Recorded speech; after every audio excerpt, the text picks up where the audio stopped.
നമസ്കാരം. ഗുരുചരണങ്ങളിൽ മനസ്സാ പ്രണാമം. രാമപിള്ള ആശാനും നാരായണനും തമ്മിലുള്ള ആ അമൂല്യ സന്ദർഭം വീണ്ടും നമുക്ക് ഇവിടെ ചിന്തനം ചെയ്യാം.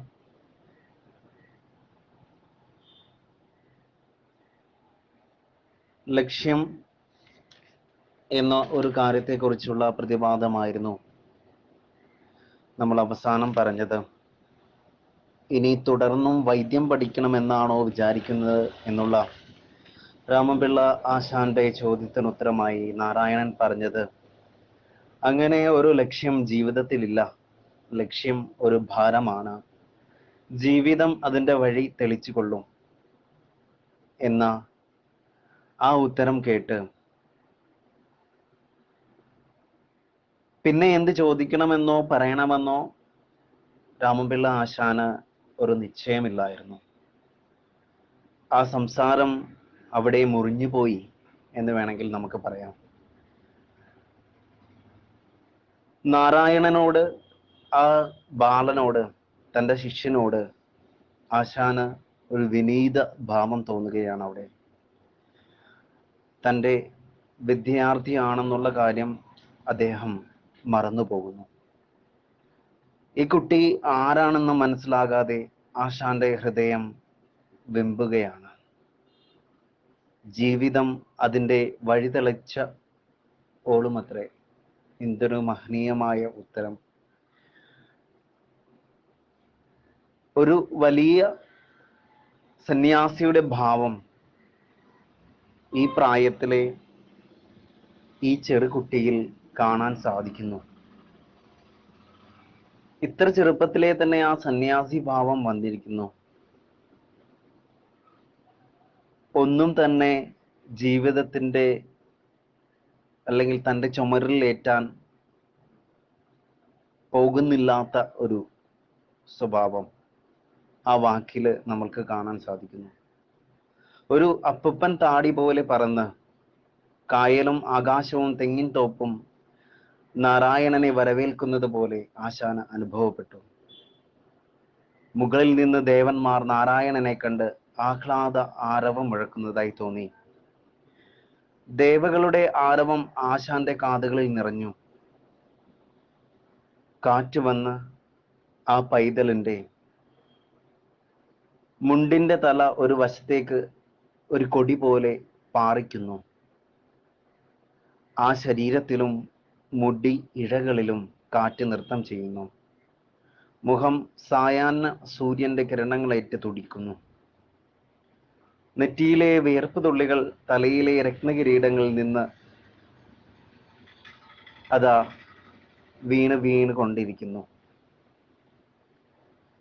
ശരീരം എന്തോ തേജോപുഞ്ചമായി മാറുന്നു. ഒരു വലിയ തേജോ വലയം രൂപപ്പെടുന്നു. താൻ എവിടെയാണ്? ആരാണ് തൻ്റെ കൂടെ ഇനി പാറി വരുന്നത് എന്ന് ആശാന് നിശ്ചയമില്ലാതായി. അപ്പോൾ ആകാശത്തു നിന്ന് ഒരു ദിവ്യ വെളിച്ചം നാരായണന്റെ ശിരസിൽ വന്ന് വീഴുന്നതായി രാമപിള്ള ആശാന് തോന്നി. ആശാൻ കൈകൾ കൂപ്പി, ദേവദേവ മഹാദേവ! രാമപിള്ള ആശാൻ അറിയാതെ ഉച്ചത്തിൽ വിളിച്ചു. ആശാന്റെ ചുളി വീണ കയ്യിൽ പിടിച്ചുകൊണ്ട് നാരായണൻ ചോദിക്കുന്നു, എന്താണ് ആശാനെ, എന്തു പറ്റി അങ്ങേക്ക് എന്നുള്ള ചോദ്യം.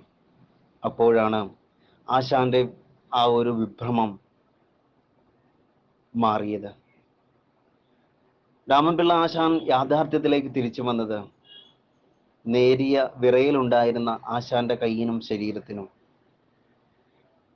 ആ ബാലകൻ വീണ്ടും ചോദിക്കുന്നു, എന്തു പറ്റി ആശാനെ? ആശാന് ദാഹിക്കുന്നുണ്ടോ? വെള്ളം കുടിക്കണോ? ആശാൻ ഇവിടെ ഇരിക്കൂ എന്ന് ആ ബാലൻ നാരായണൻ ആശാനോട് പറയുന്നു. അടുത്ത് കണ്ട കുളത്തിൽ നിന്ന് ഒരു താമരയില പൊട്ടിച്ച് കുമ്പിളാക്കി അതിൽ തെളിനീര് കോരിയെടുത്ത് കൊണ്ടുവന്ന് ആശാന് കൊടുത്തു. ദാഹാർത്തനെ പോലെ ആശാൻ അത് മേടിച്ചു കുടിച്ചു. ആശാൻ ഇത്രയും നടക്കേണ്ടതില്ലായിരുന്നു. നാരായണൻ പറഞ്ഞു. സാരമില്ല കുട്ടി, അതുകൊണ്ടല്ലേ എനിക്കിത് കാണാൻ പറ്റിയത്, അറിയാൻ കഴിഞ്ഞത്. ആശാന് എന്താ പറ്റിയേ? നാരായണൻ വീണ്ടും ചോദിച്ചു. എന്തൊക്കെയാണ് ആശാൻ ഈ പറയുന്നത്? ഒന്നും മനസ്സിലാകുന്നില്ല.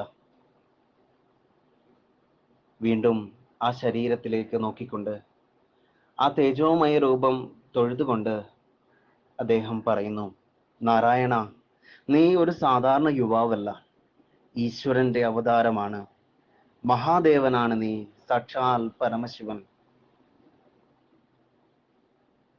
നാരായണൻ ഇത് കേട്ട് തെല്ലുറക്കി ചിരിച്ചു. എന്നിട്ട് മറുപടി പറയുന്നു, ആരാണ് ആശാനെ ഈശ്വരനല്ലാത്തത്? സകല ജീവികളിലും വിളങ്ങുന്നത് ഈശ്വരനാണ്. എന്നാൽ ഈശ്വരൻ വേറെ എന്ന ഭേദവ്യവഹാരവും എങ്ങനെയോ ചിരഞ്ജീവിയായിരിക്കുന്നു. എല്ലാ ജീവികളിലും പ്രപഞ്ചവും ഈ ത്രിപദാർത്ഥവും അനാദിത്യമായ ഈശ്വരൻ തന്നെയാണ്. സർവം ഈശ്വരമാണ്. തൂണിലും തുരുമ്പിലും നമുക്ക് കാണാൻ പറ്റുന്നത് ഈശ്വരൻ തന്നെയാണ്. എന്നിലും എല്ലാവരിലും ആശാനിലും കാണുന്നത് ഈശ്വരൻ തന്നെയാണ്. തൻ്റെ ശിഷ്യനായ ബാലകന്റെ മറുപടി കേട്ട് അന്ധാളിച്ചിരുന്നു പോയി രാമൻ പിള്ള ആശാൻ.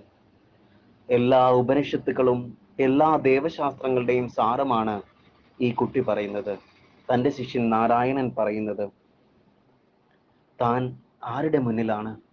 ഇവൻ ഇനി താൻ എന്ത് പഠിപ്പിക്കാനാണ്, പറഞ്ഞു കൊടുക്കാനാണ് ഉള്ളത്?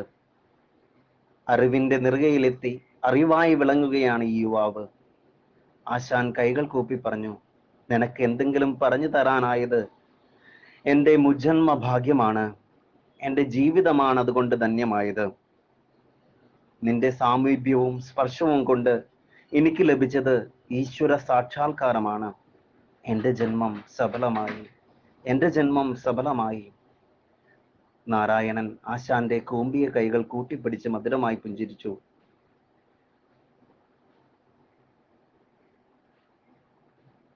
എന്നിട്ട് ചേർത്ത് അണഞ്ഞു നിന്നു. തമ്മിൽ പുണർന്നു നിൽക്കുന്ന ആ ഗുരുശിഷ്യ ബന്ധത്തിൽ നിന്ന് തന്നെ സാക്ഷാൽ ഭഗവാനായ ശ്രീനാരായണ ഗുരുദേവന്റെ അമൂല്യമായ ആ ജീവിതം നമ്മൾക്ക് മനസ്സിലാക്കാൻ സാധിക്കും. ഗുരുധർമ്മം ജയിക്കട്ടെ.